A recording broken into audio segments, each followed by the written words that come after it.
अच्छा, तो असलम गौरी साहब, जो मुमकिना कानून साजी जिसका बड़ा तस्करा है आजकल इस्लामाबाद की फिजाओं में सबसे ज्यादा, मुझे ये बताइए कि उस पर क्या कोई एतमाद में लिया, उसके लिए कोई मदद मांगी मौलाना साहब से सदर ने?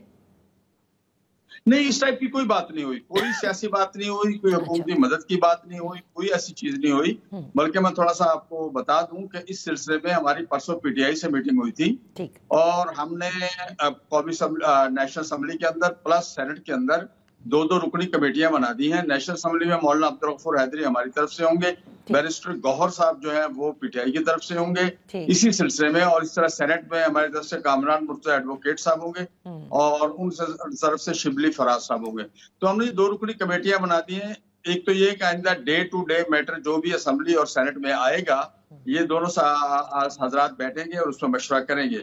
और अगर कोई इख्तलाफ राय आ जाता है आपस में दोनों शख्सियात का, जो दो कमेटी बनी है, सब कमेटी बनी है, तो वो दो अगर कोई उनमें इख्तलाफ राय आ जाता है तो वो हजरात आपस में मशवरा करने के बाद फिर हमसे पार्टी से मशवरा करेंगे और पार्टी के डिसीजन के मुताबिक हम चलेंगे। कोशिश हमारी ये है कि अपोजिशन को स्ट्रॉन्ग किया जाए और खुसूसन कौमी असेंबली और सेनेट के अंदर हमारा मुतफिका ही रह जाए। अच्छा, तो असलम गौरी साहब, ये जो मुमकिना कानून साजी जिसका कि बड़ा तस्करा है, अगर ऐसा कुछ होता है और फोकस जाहिर है कि अदलिया है, तो आप समझते हैं कि मौलाना साहब जो है वो साथ देंगे ऑपोजिशन का या हुकूमत का? आप लोगों की राय क्या है इस हवाले से?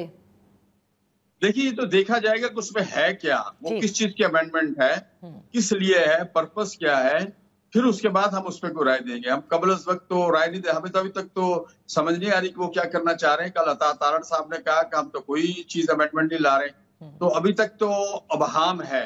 अगर कोई चीज वाजे सामने आए तो मैं उस पर कोई राय दे सकूं, लेकिन अभी तक हुकूमत की तरफ से कोई चीज सामने नहीं आई है, तो हम उस पर कोई राय देने से कासिर हूं मैं।